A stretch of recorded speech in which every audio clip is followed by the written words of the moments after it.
Welcome back, everyone, to another episode of the RFP Secrets Podcast, where we help you make better procurement decisions with fewer regrets. Welcome back, everyone, to another episode of the RFP Secrets Podcast.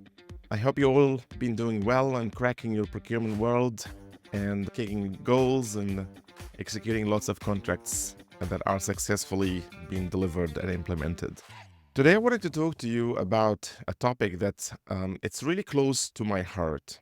And it's the small to medium enterprises and the struggle they have when it comes to winning government contracts. There is a reason why these suppliers or this category of vendors struggle with the current RFP process, and it becomes really a hurdle for them to get into winning more contracts from government. So we're going to talk a little bit about this. We're going to define what is actually small and medium enterprise mean, and we're going to dive into a little deeper into how government procurement actually works. And then we're going to talk a little bit about the challenges that typically are faced by the majority of vendors that falls under this category. And we'll wrap it up with some recommendations both for the vendor side and the client side as well. So let's define the basics first. What do we mean when we say small and medium enterprises or SMEs? These companies typically are categorized based on the number of employees they have. So up to 50 employees, we call it a small enterprise. Anything from 50 to 250, that is considered a medium enterprise. The thing that goes after the 250 is considered a larger enterprise. So the focus today is going to be talking about the range from 0 to 250 and how these types of organizations can start to win more work and more projects and more contracts from the government sector. Because government procurement, like by far in any country of the world, they are the biggest buying power in every country. There's massive buying power the government holds. So for a business that falls under this small and medium category, it's going to be very lucrative for them to get in the door and try to win some of these projects that will really ensure some steady stream of some consistent income coming their way. So now we understood what does a small and medium enterprise mean. Let's just dive a little bit deeper to really uncover how government procurement actually works. So as you all know, government entities are heavily regulated when it comes to procurement. And this is all really to ensure the taxpayers' money and public funds are being spent responsibly. So there are some rules the government organizations have been adopted across so many years, trying to really improve their ability of using the public funds to procure goods and services. So it's in a typical scenario, the procurement starts with a need that comes up from a business unit or a team or an entity that's looking to procure a good or service. So obviously the first steps they will take is the project team will get together. They will try to define their needs, their requirements. They might do some market research at the beginning to understand maybe how much this will cost, who are the suppliers that would be fit for this project, and try to maybe work with the procurement team in that organization to try to agree on the best market approach to execute this procurement. So this is all done up front. But once all these requirements have been put together in a tender documents, that tender documents has maybe so many different definitions. There's RFQ, there's a request for quote, and then RFP, request for proposal, ITB, invitation to bid, ITS, invitation to supply. There's so many different names, but for simplicity, let's just use the request for proposal or RFP terminology for now. So the RFP document gets populated and it gets issued to the vendors out there. And vendors are now looking into those RFP documents and they're now invited to propose their submission in response to that request. So vendors will submit back their responses by the due date. The client will gather all the proposals.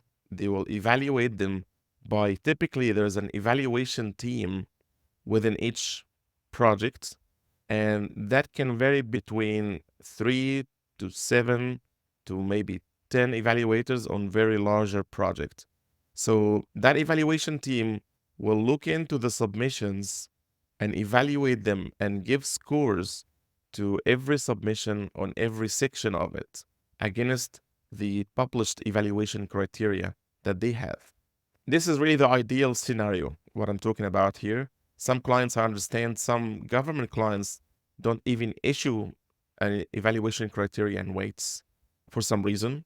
So assuming that has been published, so they are evaluating those proposals against the published evaluation criteria and the weights. Once that initial evaluation happening on the written proposal, they will do a first round of shortlisting. They will maybe shortlist to the top 3 or the top 5 or the top 2 suppliers, depending on how many vendors responded. And then they will invite these shortlisted vendors to a presentation or an interview where they will come and provide more detail or present their approach or their solution or their service in a much wider detail to the evaluation team. The evaluation team might come back and say, all right, based on what we've heard in the presentation, we're happy with the scores, or I think we need to adjust some of the scores because we've heard stuff in the presentation we were a little bit concerned about. Once the interviews or the presentation is done, you progress with the second round of the process. Maybe you're inviting the top 1 or 2 vendors to like a negotiation process. You might invite them for, there's a term called BAFO or Best and Final Offer. So they invite vendors that have been shortlisted after the interviews or the presentation to, all right, telling them, you guys are maybe the preferred suppliers so far. Can you revise your costing proposal and come back with your best and final offer to us? And from there, you will do the final round of shortlisting. You will typically work with one vendor and you finalize maybe the contract terms and conditions of the agreement. And moving forward from there, you will issue the award. So this is really in a nutshell. There are maybe some deviations from what the process that I've just explained, but in general terms, this is what typically happens on most projects. So now we understood how the procurement process works in the government world. Now let's focus on the small and medium enterprises and see how they are reacting to that environment and what are the main challenges or concerns they might have with participating in a formal tender like this one. So keep in mind that what I have just described in maybe 1 or 90 seconds, it can take anywhere from 3 weeks up to maybe 12 months or even more for larger projects. So I'm sure you will all would appreciate the amount of efforts and resources and the time that the vendors need to spend in order to respond to formal RFPs. There is a significant investment vendors have to put up front to prepare an RFP proposal. So we're going to talk a little bit about the resources here because resources is really the key. When we talk about small and medium enterprises, we're talking about limited resources for those vendors. See, on any project, on any industry, regardless of the size of the project or the size of the vendor, even small, medium, or large enterprise, there are certain amount of resources the vendor is willing to assign to respond to tenders. Because one thing maybe procurement people or clients forget most of the time is these vendors, they are not just sitting around doing nothing all year long, waiting for an RFP to come their way so they can respond to it. These vendors are really busy doing work. So they have limited amount of resources. So when it comes to responding to RFPs, they have to make a decision on how wisely can we use our resources to do the work that we need to deliver, and also in parallel to respond to this RFP. If the vendor started to see significant amount of requirements that they have to put up front, that would immediately switch them off because they can't really afford spending that much resources responding to RFPs that they may or may not get. And another challenge with this process is if you think about how much does it really cost vendors to respond to an RFP. We have been lucky enough to work with both vendors and clients. So we worked with vendors, helping them to respond to RFPs to really help them maximize their potential success to winning procurements and winning contracts. We have seen firsthand the amount of resources and money they have to spend responding to a formal tender. And it's typically in the thousands. So on average, it's about $18,000 to $20,000 to respond to a tender, depending on how big or small or complex the project is. So if a vendor responded to 5 different procurements and they spend these thousands of dollars in every occasion and they've lost them, how many times a vendor can afford to spend these thousands of dollars and lose the project? Not many times. So if you really put the vendor hat on, you will start to realize how hard it is for these vendors to decide whether we are going to respond to this RFP or not. They have to pick and choose which opportunity they feel they have a chance or the bigger chance in winning this procurement. And your RFP, this is just a side note for procurement folks and for clients, your RFP is just one out of many in the street. So don't think that when you issue an RFP as a client, vendors will be standing waiting for this RFP to hit the market. No, it's not the case. These vendors, maybe they see 3 or 4 or 5 tenders every single day from different clients. So the more complex and the more requirements you put in your RFP, the less appetite you will get from vendors to choose you versus another client. So this is just a side note on a different discussion that we spoke about this before on how can we optimize our RFP process to be more attractive for vendors. And we'll touch maybe on this later on this episode. So back to the resources point, understand it's really a significant amount of resources that they have to spend to respond to an RFP. Unlike the larger organizations, these organizations, they typically have their business development, they have sales, marketing. In even larger organizations, they have a bidding team that is preparing the proposal for them. Those small and medium enterprises, they don't have that leverage. So there is a big disadvantage here when trying to compete with these larger organizations to win some of the procurement work.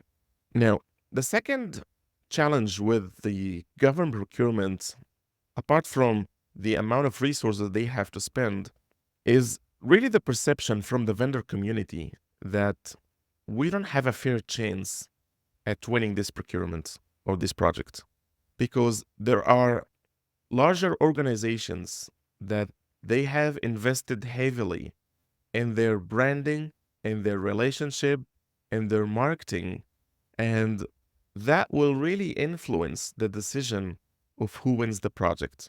So if you think about the small and medium enterprises, they are typically known to maybe their immediate market, their clients that they're dealing with.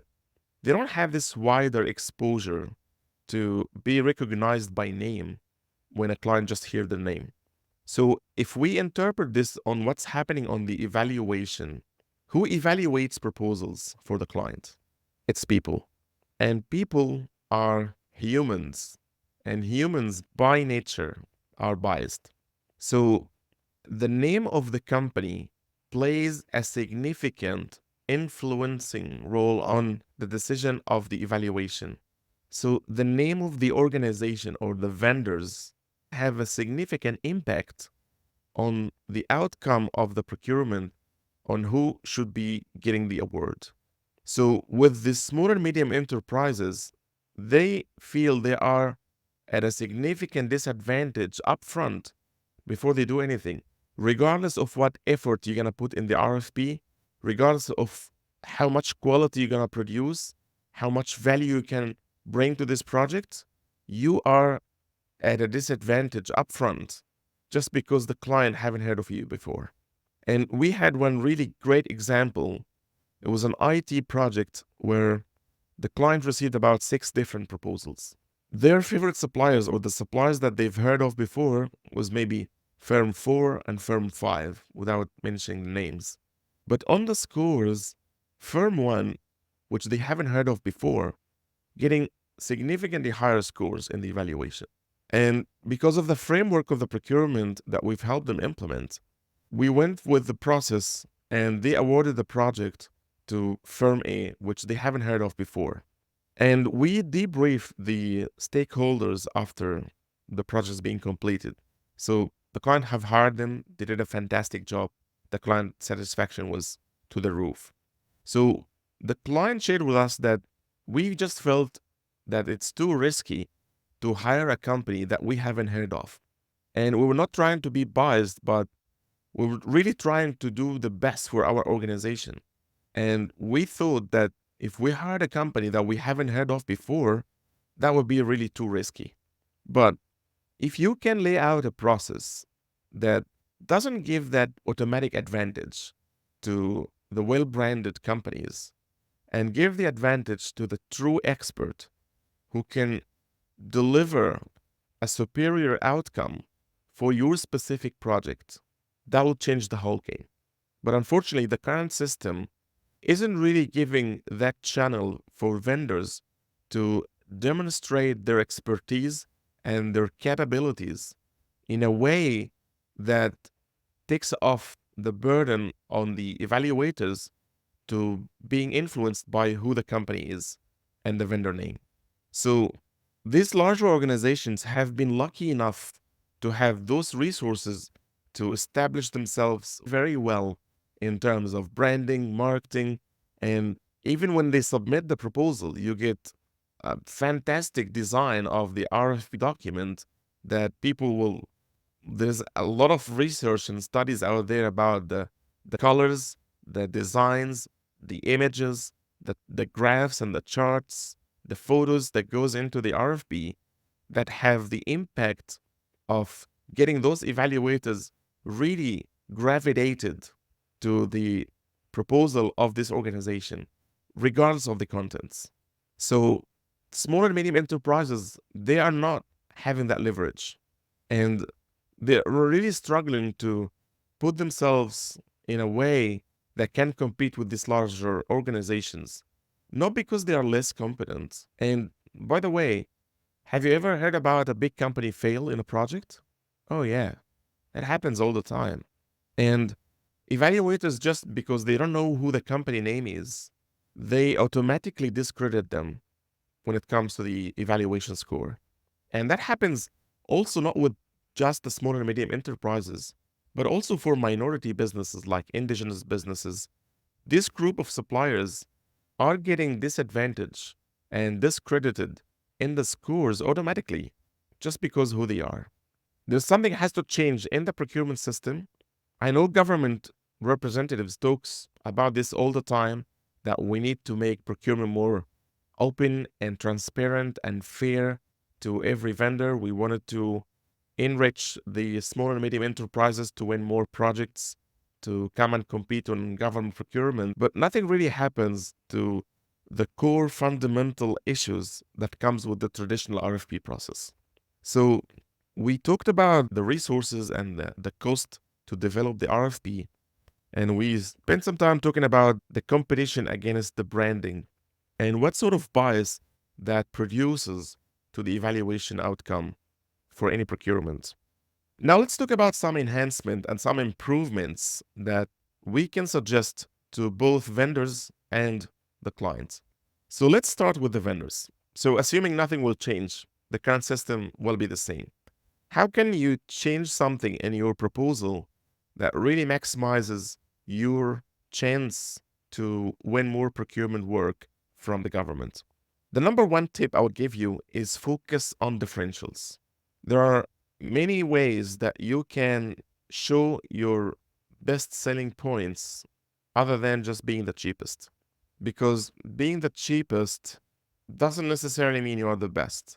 And I know some clients out there, they award based on cost, and that is a curse to the procurement system. But more and more clients and organizations are now considering other factors apart from the costing. And especially in government sector, there are more and more initiatives to look into other aspects apart from costing. So how can you make yourself different? How can you show your expertise and skills differently from the competition who are typically used to use canned and copy and paste materials, sales and marketing stuff that tells you, hey, we are the leading industry expert. We've been in the industry for X amount of years. We've been providing excellent work. We have the best team. We have the best policies, all of that kind of thing, right? So two areas that you can really maximize the presence of your expertise and really show how different you are from the competition. The first area is your ability to identify and prioritize risks. And I'm not talking about any generic risk. I'm talking about risks that are uniquely associated with the client's project that you're bidding for.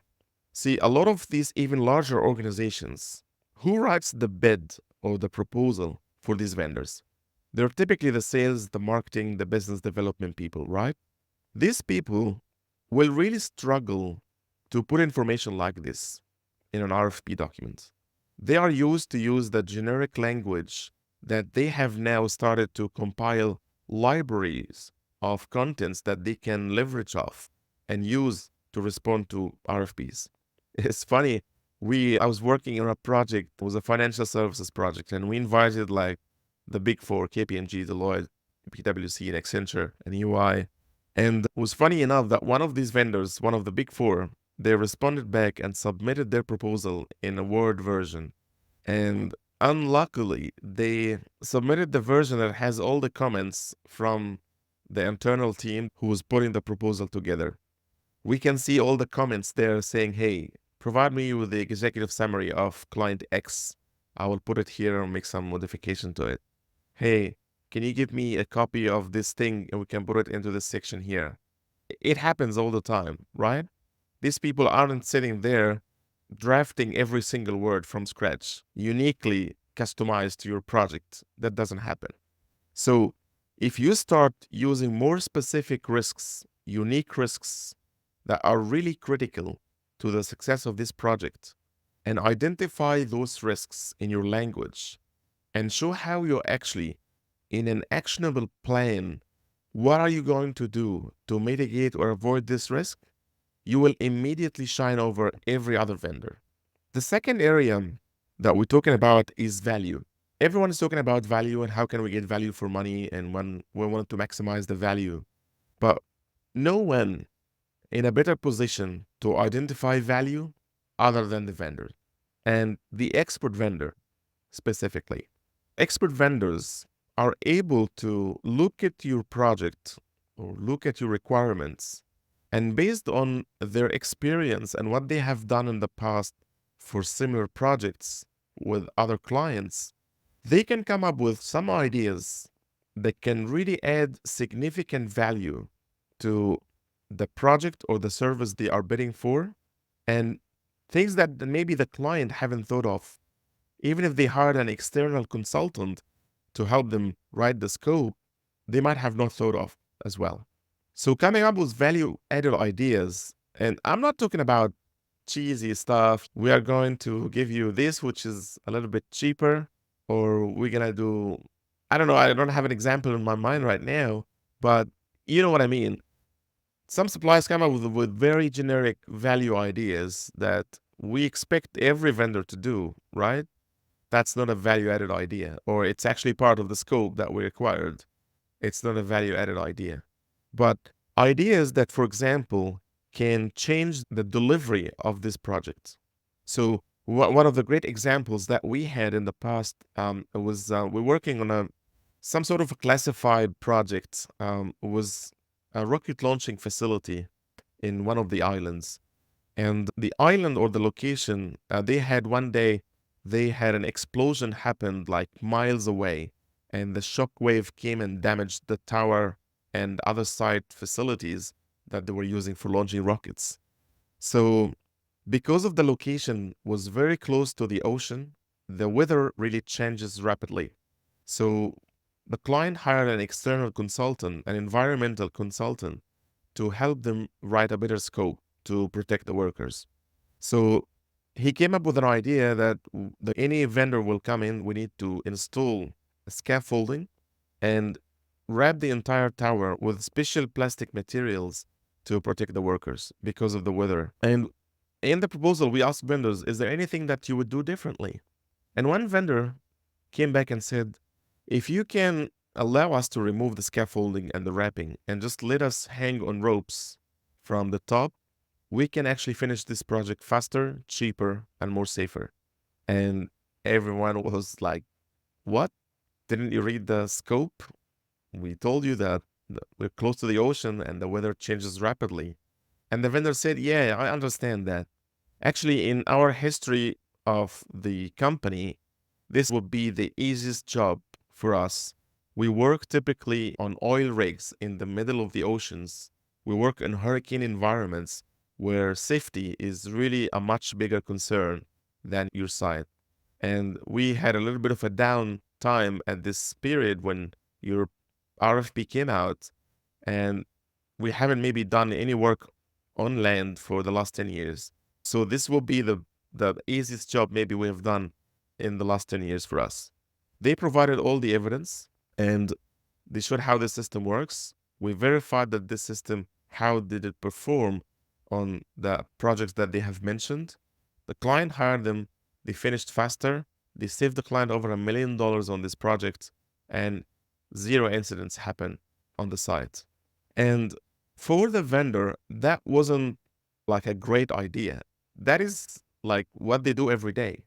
But because you have encouraged vendors to really look into your procurement and your project and your requirements, and we actually going to give credit to those vendors that use their expertise to come up with those ideas. So it's not just about asking vendors to submit ideas, but you actually have to give them credit to do that. Because the biggest risk on any project for any supplier, on any project, is first getting the job. So if you haven't invited them to do those ideas up front and give you those ideas and give them something in return that will maximize their potential success of getting the job, they're not going to do it. Why would I give you something extra or different than what you've requested, while that could be something that I could lose the job for? I wouldn't do that. I will first get the job, secure the contract, and then if you want changes after that, I can talk to you about it and we can do contract variations and change orders, right? But upfront, I'm going to keep that to myself. I'm going to give you exactly what you've asked for. So it's not just by asking vendors to provide ideas, but you have to factor this into the evaluation criteria and the weighting you assign to value-added ideas, and give that score to those vendors that provide you with real value-added ideas, not any rubbish they throw at you, which is typically part of the scope already, or something that will add no value to the project. So these two areas, the risk and value, by the way, not everyone can do that. Expert vendors can really lay out these two pieces of information in a very competitive manner in their proposal. The other area I would really suggest for vendors is to really minimize the amount of assumptions as much as you can when you're putting your proposal. Look, I know firsthand that clients will never and have never been issued an RFP scope of work that is 100% complete, accurate RFP scope of work. That's just not possible, right? So there's always a room for interpretation from the vendor side about missing information or inconsistent information or inaccurate information sometimes. So you have two options as a vendor, is to go away, work with yourself, assuming some stuff so you can put forward your proposal. Or, and this is what I'm suggesting here, is to effectively utilizing the Q&A period where you can ask clarification questions to the client before you submit your proposal. Use this and use every opportunity to clarify any assumption that you might have in your head in order to put a more accurate proposal for the client. And clients will actually appreciate that because they know they have something missing in their scope and their requirements, and you're actually helping them to complete that before they can come up to make a decision. So utilize every opportunity to contact the client. There will typically some rules around that. Just follow the rules. Where do you need to submit the clarification questions? In what format? And is it by email or is it by an online forum or some other tool or software out there? And by what date? Because typically there's a cutoff date for submitting questions, and it's typically around 7 days or 5 days or a week before the closing date of the tender. So instead of doing assumptions in your head about costing, requirements, staffing, responsibilities, what the client is going to do, something included, excluded, if that's not clearly defined in the scope of work, use every opportunity of the Q&A to clarify that with the client. On the government side, I've got plenty of suggestions because the buying organization have all the control in their hands. Vendors will play any game you throw at them. So you have all the controls. If you want to change the quality and the outcome of the procurement process, no one else will be able to change anything other than you. It all starts with the client. Vendors are very easy to adapt. So we talked about some of the challenges for the small and medium enterprises, and this is one of the critical approach technique that we use in our procurement process, which is implementing an anonymous evaluation for the proposals. So what does that mean? When you issue your RFP document to the vendor community, you should really specify to them, these are the full package of the submittal forms that you need to submit. Make it very easy for them, all right? Sometimes vendors become really confused about what do I need to turn back in my proposal. So pretty much put everything in a submittal form, fill in blanks type of thing. And specify to the vendors which section or which submittal forms out of this package should not include any vendor name, any product name, any project name, any people name, any name that can be used to identify who that vendor is.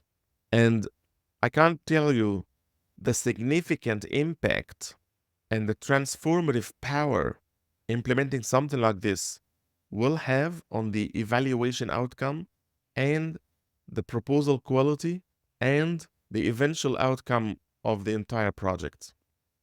I'll maybe mention a couple of benefits of utilizing this approach. I know a lot of people will be really uncomfortable doing that because they haven't seen it done and they don't know what will be the impact of that. But try to think about this as a vendor. If you're trying to attract the best in the industry, you're trying to attract high-performing vendors to your solicitation. And coming back to the point that I mentioned earlier about the clients, when they issue the RFP, it's not the only RFP out there, and vendors typically make a decision based on some considerations. They have to decide where do they need to submit a proposal.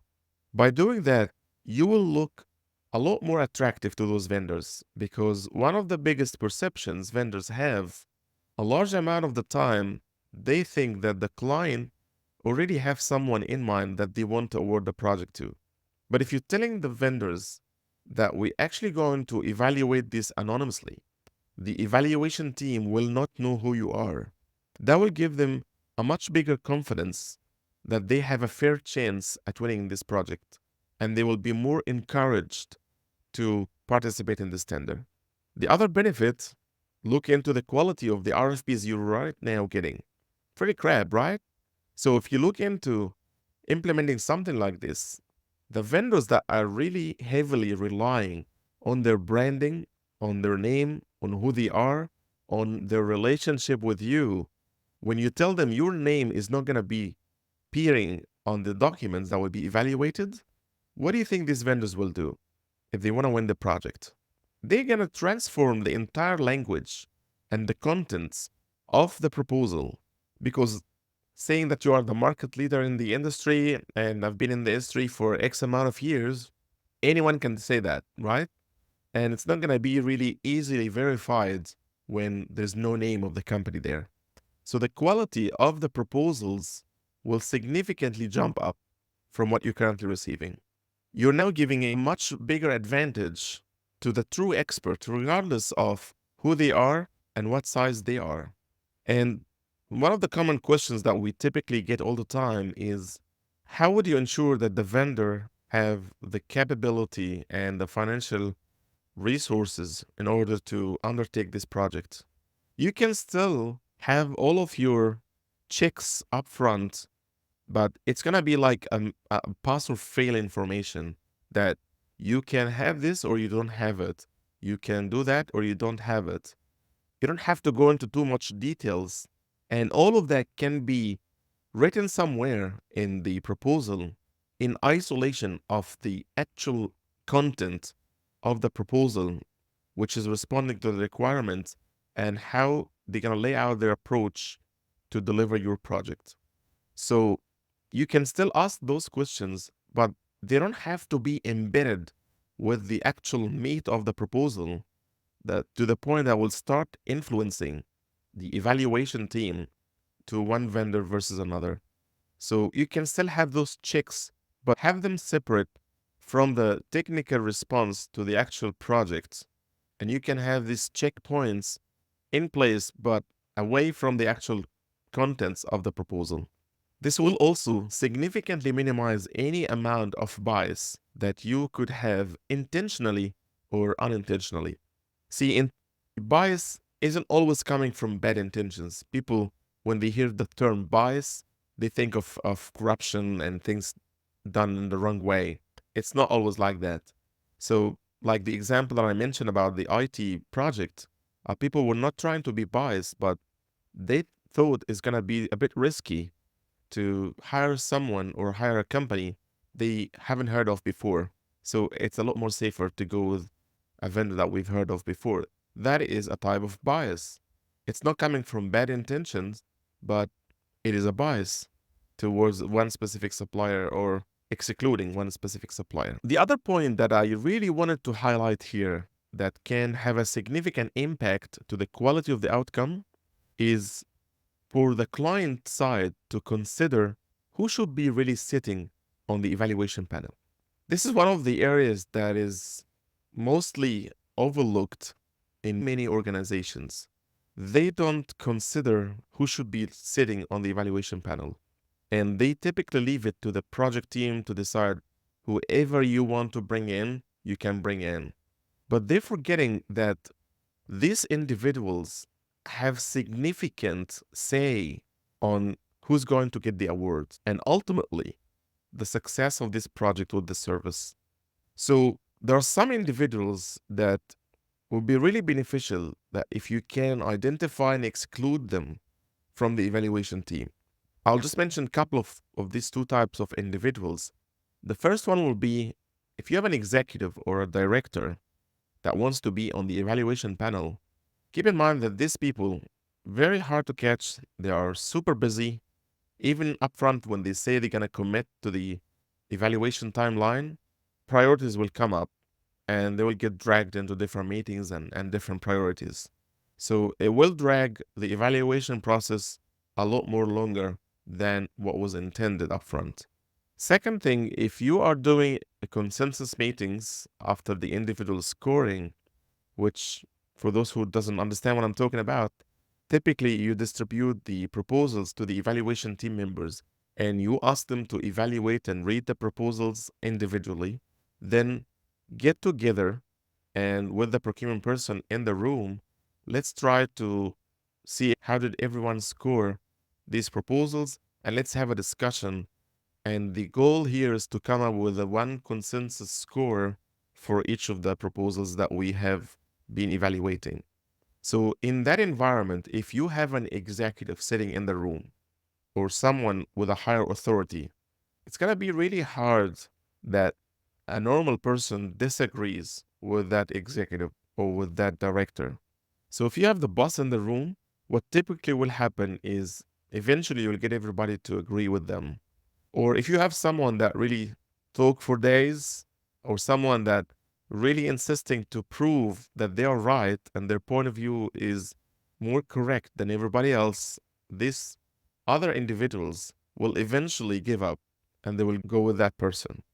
So try to consider who should be really sitting on the evaluation panel when it comes to those executives. The other types of people that we highly recommend excluding is people that you can clearly see they are biased. So we have a few ways that we can identify this through some internal initial discussions with the project team. So you can ask questions like, in your view, how many vendors out there can do this job? And if somebody responded, oh, there's only one vendor that can do this. They have the state-of-the-art machines and that nobody else has it in the market. I think they're the best. So you can clearly see, you can expect upfront what this person is going to do in the evaluation. And you can ask them questions like, are you open or how open are you to other ideas or other approaches to deliver this project? And from the answers that you will get, you start to gauge the level of bias they might have. And always politics will play a role here, so you kind of have to give and take on this, but at least consider it and just highlight the concern if there is a concern with one individual. The other thing that we can also recommend for buying organizations is to limit the amount of proposal pages the vendors have to submit. That will not only significantly help vendors to be more efficient in responding to your RFP, but it will make it extremely easy for the evaluation team. Instead of sifting through hundreds of pages, you can look into a limited amount of pages. But again, that has to be done really carefully because you can't be really asking requirements that much and want the vendors to respond in that much. It's just unrealistic. So you have to be reasonable in your requirements and really focus on the information that is going to help you differentiate expertise and skills and capabilities of vendors. So try to postpone some of the requirements that you're currently asking for from every vendor. Ask for that information later on in the process with maybe the one or two vendors that you come to the short list at the end. Make it a lot more easier for these vendors up front if you want to encourage the small and medium enterprises to win more projects and more work. If they are, of course, if they are experts, if they are capable, this is one way you can really help them reduce that amount of burden they have to carry when responding to government contracts. Also, another way is to really give education, contents, and materials and sessions to your evaluation team members.